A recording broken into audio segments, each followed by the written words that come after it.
Right to information act 2005 RTI. RTI क्या होती है, आरटीआई में कौन सी जानकारी मांगी जा सकती है, आरटीआई हम लोग कहाँ फाइल कर सकते हैं, कौन से डिपार्टमेंट को हम लोग एड्रेस कर सकते हैं, कहाँ डिपार्टमेंट में किसको जानकारी के लिए हम लोग जो है वो आरटीआई फाइल करनी चाहिए, आरटीआई का रिप्लाई कैसे मिलता है, कितने टाइम में मिलता है। तो ये सारे क्वेश्चंस का जवाब मैं आसान लैंग्वेज में आपको बताने की इस वीडियो में कोशिश करूंगा। तो वीडियो के एंड तक जुड़े रहिए दोस्तों। तो सबसे पहले समझ लेते हैं कि आरटीआई किसको फाइल हम लोग कर सकते हैं। तो आरटीआई आपका एक फंडामेंटल राइट है दोस्तों। इंडिया में रहते हैं तो अपने फंडामेंटल राइट्स को पहचानना सबसे बड़ी चीज़ है।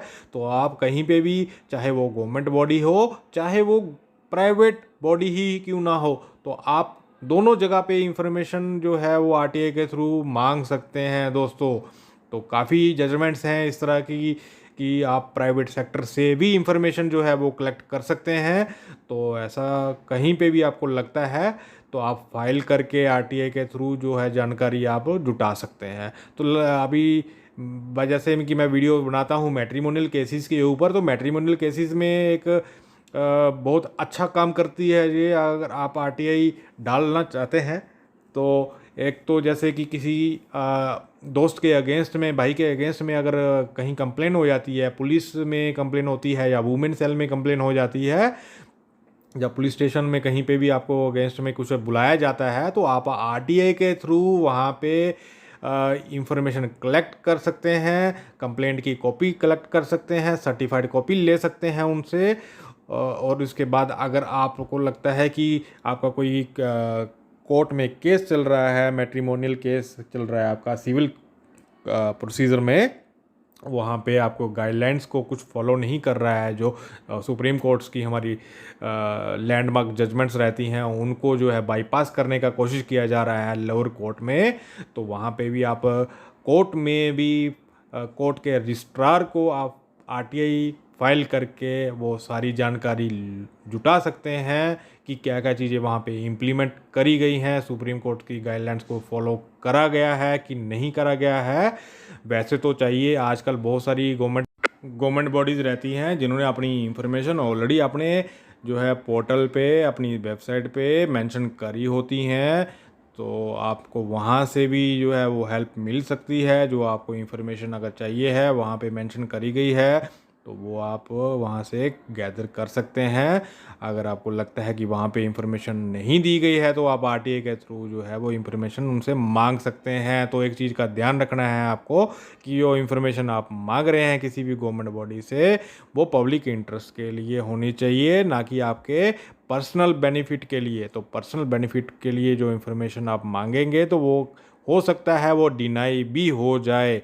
तो बाकी रही बात जैसे मैट्रिमोनियल केसेस में आपको मैंने बताया है कि अगर आपका कोई मेंटेनेंस को लेके भी कोर्ट में कोई केस फाइल हो जाता है, आपकी वीबी आपके अगेंस्ट में फाइल कर देती है, तो आप वहाँ पे भी जाके आपका जो वाइफ का जो वर्किंग है, या फिर वाइफ के कहाँ वर्किंग थी या कुछ एजुकेशन को लेके कहाँ पे वो, अगर वो छुपा रही है इंफॉर्मेशन, कोर्ट को बताने से इनकार कर रही है, तो वो आप आरटीआई के थ्रू वो सारी इंफॉर्मेशन जो है वो वर्किंग को लेके, क्वालिफिकेशन को लेके, जो सैलरी को लेके, प्रॉपर्टी को लेके, बैंक बैलेंस को लेके, वो सारी इंफॉर्मेशन जो है वो आप आरटीआई फाइल करके जो है वो आप मांग सकते हैं गवर्नमेंट बॉडी से, पर्टिकुलर उस डिपार्टमेंट से जो है वो आप मांग सकते हैं। इसके लिए आपको ऑनलाइन में भी जो है कुछ जगह पे फाइल करके जो है फैसिलिटी दी गई है कि ऑनलाइन के थ्रू आप जाके आरटीआई फाइल करके इंफॉर्मेशन ले सकते हैं।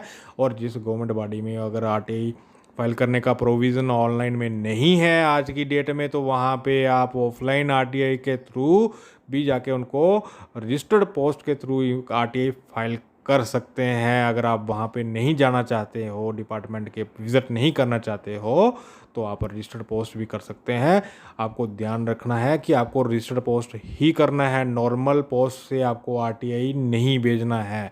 क्योंकि आरटीआई का अगर रजिस्टर्ड पोस्ट का जो आपको एविडेंस है वो अगर ज़रूरत पड़ती है कोर्ट में, तो आप कोर्ट को भी ये चीज़ दिखा सकते हैं। तो अब रही बात आरटीआई टेन्योर की, तो आरटीआई फाइल करने के बाद 30 डेज़ का टाइम जो है वो आरटीआई में रिप्लाई उनको डिपार्टमेंट को जो है वो देने के लिए दिया जाता है।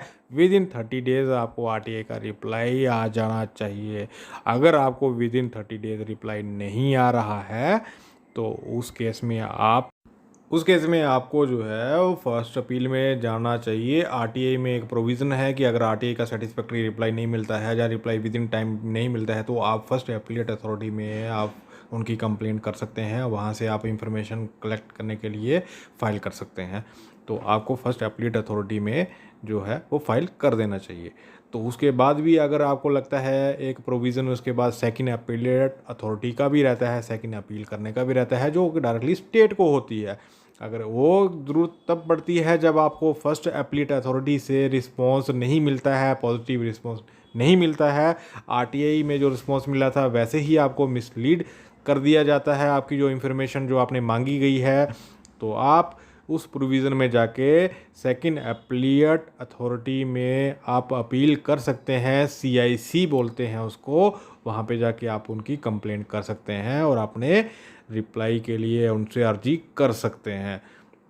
और रही बात एक ज़रूरी जो आपके साथ शेयर करना चाहता हूँ कि एक आरटीआई फाइल करने का जो टाइम रहता है वहाँ से लेके तब से लेके सेकंड अपील करने तक का जो टाइम है वो 90 डेज़ का रहता है दोस्तों। तो विद इन 90 डेज़ आपको अगर ज़रूरत पड़ती है फर्स्ट अपील करने की तो फर्स्ट अपील कर देनी है, और अगर ज़रूरत पड़ती है सेकंड अपील में जाने की तो विद इन 90 डेज़ के टेन्यूर में आपको सेकंड अपील भी का फाइल जो है कर देनी है। उसके बाद अगर प्रोविज़न जैसे आरटीआई में ये है कि अगर आप 90 डेज़ लैप्स हो जाते हैं तो वहाँ पे आपको जस्टिफाई करना पड़ेगा इस चीज़ को, रीज़न को जस्टिफिकेशन देना पड़ेगा कि आप क्यों लेट हुए हैं।